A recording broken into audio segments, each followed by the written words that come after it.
It is late. Today is 2025-12-17, or so the chronometers tell me. The date means little from this vantage. The throne room hums like a city buried deep underground, all arcane machinery and whispered prayers. The light is gold and heavy, smelling of ozone and ancient iron. I write this in a small, cramped hand, a secret act in the heart of my own monument. The deep night keeps me honest. The endless dark lets me be cruel and kind at once, a luxury never afforded in daylight. I am the Emperor. I made a very big plan, a galaxy-spanning ambition, requiring more than one lifetime and more than one pair of hands. So I made sons to share the load. They were loud, brilliant, magnificent messes. In their presence, my voice stayed steady and my face a gilded mask. But here, I laugh when the long day is done. For every statue, a quiet, cutting observation. For every thunderous deed, I remember the smaller things.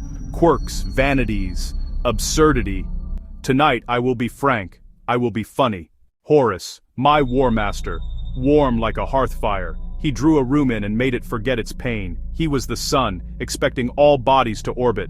Praise fed him like an influencer feeds on validation, constantly, from every angle. His charm was a weapon, his temper, faster, scorching anyone too near.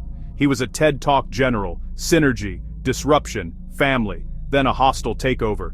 He believed his own hype, the first and most devoted member of his cult. He was a brand, excellence, until he wasn't. He could truly lead, lift spirits like a storm lifts boats. He trusted easily and craved being trusted. He placed his faith in the wrong whispers, the wrong promises in the dark. That boundless trust, the flaw that cracked the mirror and set the galaxy on fire. A perfect shining mirror, waiting to be broken. Lehman Russ smelled of rain, wet earth, and ozone before lightning. He wanted to fight, eat like a king, then sleep like a stone. No time for speeches or courtly dances, only plain truth backed by a fist. My blunt instrument, ferocious, uncomplicated purpose. He made a pompous, noble cry, laugh, then finally speak his mind. Russ treats etiquette like a chair he'll break over your head. He'd wear jeans to a black tie gala, then arm wrestle the host. At a poetry reading, he'd listen, nod, then challenge the poet for wasting time. Nuance, cowardice, subtlety, tricks. He was my executioner, title born with weight. He'd defend what he loved till his hand slipped from the sword, till the body broke. A storm that saves star systems, and, lacking gray, can burn worlds and break brothers. Rogel Dorn built walls, then another in front, just to be sure. He measured every line twice, sometimes 3 times. He loved order like a monk loves silence, the kind to write a list about writing lists. His thrilling evening, fixing a rounding error in the 3rd decimal place. I found him grim at the map, moving units like cosmic chess. He worships right angles, pure formations, and following the plan. No deviations, no improvisation. He'd fold a tattered banner, file it under B for banners, triumphant, and bring a laser tape to a funeral. He'd be the body in the doorway, the wall the storm breaks upon. He was our anchor, the tragedy. An anchor cannot move, even when the tide demands it. His strength was his cage. Fulgrim loved beauty with a desperate, all-consuming thirst. A craftsman, an artist, a poet, and walking trouble wrapped in silk. He polished armor, words, and strategies, even his anger, till it shone. He believed perfection divine, pursuing it with breathtaking, terrifying monomania. He dressed a legionary's wound with a conservator's care. War was his ultimate art, a brutal ballet, and he its greatest choreographer. The crusade is gallery opening, worlds curated or discarded by aesthetic merit. He kept a mirror not for himself but for the Empire and remained disappointed. He'd critique the star's layout, send back rare amasec because the sommelier clashed with the decor. His eye saw hidden grace and masterpieces in stone, a gift that lifts the soul or drives its wielder to madness. Perfection, in an imperfect universe, was bound to break him. Perturabo loved machines more than men. Star charts were puzzles, fortress walls, iron epics. He built sieges like bread, methodically, patiently, obsessively, then struck with lethal precision. He would not be hurried, he would not be distracted. He spoke in angles and equations. Improvisation was failure of preparation. He'd categorize his feelings, label and file them under U for unproductive emotional states. His smiles lived behind a combination lock. Tell a joke, he'd optimize your punchline in 3 steps. Bitter, competence incarnate. with a chip so large it was part of his armor. Praise meant new, thankless work. He designed cities that defied orbital fire, the impossible, standing firm. Called when the job was dirty, thankless and critical, he still craved the laurel Dorn received effortlessly.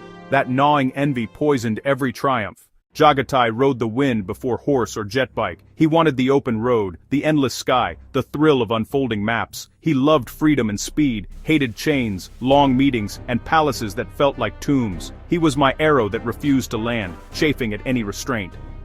I watched his legion ride, dust moving like a living poem at sunset. He'd point the way, then vanish at dawn for the next horizon. He'd steal your ornate timepiece, not out of malice, but because it was too slow, and return it supercharged. To him, bureaucracy is contagious. After-action reports go on an enemy tank, launched back at admin. His motto, if you can't solve it at 200 kph, it's not a real problem. He knew when to retreat, when to feint, when to disappear and strike elsewhere. He saw the whole board, and sometimes, the winning move is to knock the pieces over and ride away. Lorgar loved meaning, more than conquest or glory. He wanted kneeling in belief, not mere submission. A voice like a sermon, a mind like a cathedral choir forever reaching higher. So desperate to give purpose, he'd make a god out of a shovel. I heard him preach to rubble, his words softening stone. He confused faith with truth. Enough believers would make it so. Hymn sheets and liturgical calendars live beside battle plans. You say you've had a bad day. He gives you a 2-hour lecture instead of a drink. He believed a unifying meaning would keep humanity from breaking, but when longing finds no purchase, it curdles, until he burns those he sought to save for refusing to believe. I write as if I have no stake. I tease, and I sting. Small, cruel jokes to ease a sorrow bigger than this throne. The universe is heavy and grinding. Humor is my desperate lever. To remember them only as heroes or traitors is to lose them. In folly, vanity, and absurdity, I still find the boys I made. I am old, I am tired, plans failed, new ones built on ruins. I taught men to follow me to the stars and expected too much. I gave them too much power, too much responsibility, and not enough of myself. I still wake in this living death and see their faces. Horus's easy smile, Dorn's stoic frown, Sanguinius's impossible light. I weigh their faults and virtues like a merchant counting last coins at day's end. Tonight, I laugh at them, and at myself, at the grand, hubristic folly. Horus bargaining with chaos for a better deal. Dorn folding a flag while the world burns.